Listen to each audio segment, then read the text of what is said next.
Class 12 physics TMS solve English medium. ये question है, इसकी PDF भी फ्री ऑफ कॉस्ट अवेलेबल। ये क्वेश्चन है, यहाँ से इसका आंसर है। क्वेश्चन ब्लैक पेन से उतरेगा, आंसर ब्लू पेन से, ताकि दोनों में फर्क नज़र आ जाए। पहला क्वेश्चन है, अब ये दूसरा क्वेश्चन है और इसका ये जवाब है, देख सकते हैं।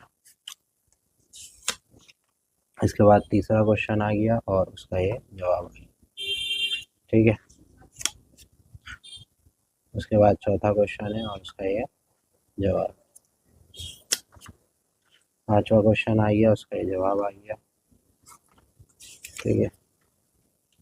और इस तरह से पूरा हो गया, ठीक है भाई। छठा क्वेश्चन है, उसका ये जवाब।